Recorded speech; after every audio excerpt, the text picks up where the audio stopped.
At the beginning of the race, there were many Christians running on the Republican side. Donald Trump had not lived his life in any way that could be called Christian. Let's be real. But once the primaries were over, it was either the Democratic platform and everything I just mentioned, or Donald Trump. Donald Trump had once been pro-abortion, but he changed and became pro-life. He has spoken strongly of religious liberty. The Republican platform on which Donald Trump was nominated was unlike the Democratic one. It was one of the strongest platforms ever on biblical values, from life, marriage, religious freedom, and even Israel and Jerusalem. The stakes were perhaps the highest they have ever been. It's always said that at this election, but this won because it would have sealed. But as for Donald Trump, everything you are not supposed to do when you're running for president, he did. And he did more than that. He did everything in the book, and then he went with things that were not in the book. As for the two parties, since the election at the end of Ronald Reagan's term, there have been 6 elections. Out of the 6, how many have Republicans won the popular vote of America? 1. 1 out of 6. The Democrats had won the popular vote 5 out of 6. There are demographic changes as well. Trump may have been, at least on record, the most unpopular candidate in history.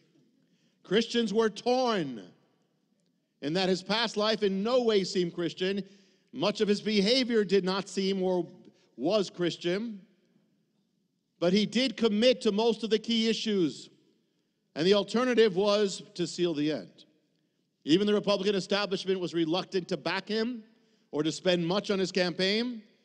Between the spending of the two candidates, there was not even close of how much was spent on the Democratic side for Hillary Clinton and how much for Donald Trump. It appeared hopeless. Poll after poll after poll, every major poll showed a decisive victory for the Democrats, if not a landslide. And the Electoral College was even worse. The swing states were lost. There was talk of Republican damage for destruction for years to come. The only question was how much damage. The Democrats were preparing for victory. Republicans were preparing for defeat. Media was preparing for the victory of the Democrats. Obama was confident that his legacy was assured, and believers were resigned, most believers, as were most people, to this end scenario where they would be marginalized, vilified, almost learn how to exist as a persecuted people, paying for the killing of the unborn, watching their children being indoctrinated against God.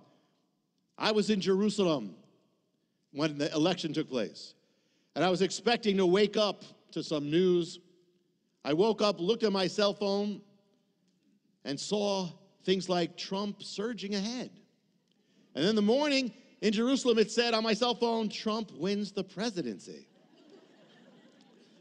The Democrats were in shock. Obama was in shock. Hillary Clinton was in shock. The Republicans were in shock. Hollywood was in shock. Wall Street was in shock. Most Christians were in shock. The nation was in shock. Israel was elated, as were believers. In the Bible, God often shows himself by moving against the odds. Gideon's 300 against thousands of Midianites. Little David against the giant Goliath. 12 disciples of a Jewish rabbi against the might of the Roman Empire. So this election was so totally against the odds that you actually saw experts apologizing on television for how wrong they were.